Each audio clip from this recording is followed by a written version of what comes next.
إيه الأخبار؟ مساء الفل. كان حاضر في دماغي حاجة كده، يعني أنا كتير بلاحظ مثلا كل مرة ببقى متضايق فيها، أو معظم المرات ببقى متضايق فيها أنا أو معظم الناس عموما. يعني تفكيرنا دايما بيكون إحنا مهمومين عندنا هم الرزق. لو أنت طول الوقت مثلا بتفكر إزاي آه، تشتغل اكتر، ازاي تحل مشاكلك في الشغل، انت ممكن تمشي، انت ازاي توسع رزقك، تعمل ايه، طب بكره هيبقى فيه ايه، طب الدنيا هتمشي ازاي، طب مصاريف كتيره كتير. يعني دي معظم همومنا عموما. يعني الانسان طول الوقت عنده الهم ده، هم شيل الرزق. بكره ايه اللي يحصل، بعد ساعه ايه اللي هيحصل، ازاي تحافظ على رزقك، ازاي محدش ياخد مكانك، ازاي تنجح اكتر. ليه؟ عشان خايف، مخاوف كتير. الواحد بيبقى علاجها ان الواحد يعني ايه، يسعى اكتر في موضوع الرزق. ده طبيعي، ده منطقي عند كل الناس يعني. بس غالبيتنا بيتهم بقلبه و... و...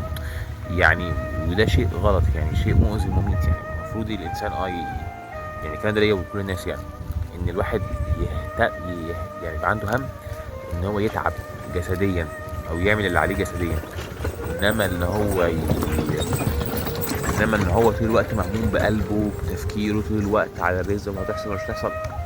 يعني فاهم؟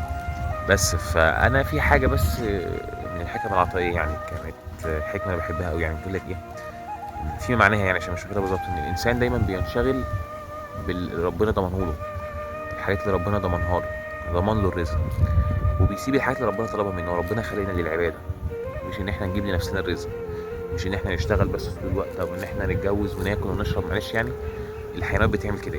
يعني الحيوانات هو ربنا بياكلها وبيشربها وبيجوزها وكل حاجه، وطول الوقت تسعى على رزقها، عاوزه تاكل بس. فاحنا مخلوقين للعباده. العباده فيها معناها ان حتى سعي عباده، ان انا مش بسعى ان سعي ده هو اللي هيجيب الرزق، او اللي انا بعمله ده هو اللي هيجيب الرزق. انا بسعى عباده، عباده عشان ربنا يبقى راضي عني. في الاخر ربنا هو اللي يرزقني، فبحسن في الحاجه، بتقن في الحاجه عشان ده اللي ربنا يرضاه. لان ربنا بيحب اللي عمل، يعني لما حد يعمل عمل يتقنه او يحسن فيه او كده، يعني يبقى في من اسماء الحسنى، في نفع وفي قيمه وفي فايده.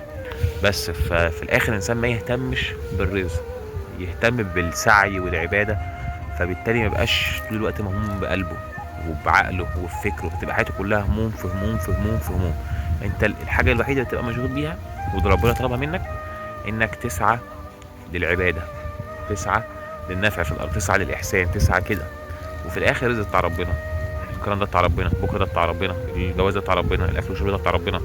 زي ما اكل الحمار واكل الجاموسه واكل المعزه واكل الخروف هياكلك ويشربك. الكلام ده ليه وليكوا، عشان انا برضو بقلق يعني، طول الوقت بيبقى عندي الهموم ديت. فالواحد بيحاول دايما يذكر نفسه او كده، يعني طول الوقت ان ربنا هو الرزاق، مش الاسباب اللي ترزق، مش اللي انا بعمله هو اللي بيرزقني. لا، ربنا هو الرزاق. سواء اسبابي دي حاجه ضعيفه او اسبابي دي كبيره، المهم ناخد باللي في ايدي وبالاسباب اللي ربنا ادهاني. في الاخر ربنا هيرزقني زي ما رزق الشجره اللي هناك دي، النخل اللي ورايا، الزرع اللي ورايا، المعزه اللي هناك دي، الحمار اللي ماشي ده، الجاموسه اللي ايا كان. فربنا هو الرزاق بس. زحزحي الحجب فقلبي غاب في ظلمة ذنبي. زحزحي الحجب فقلبي غاب في ظلمة ذنبي. نظرة في العمر حسن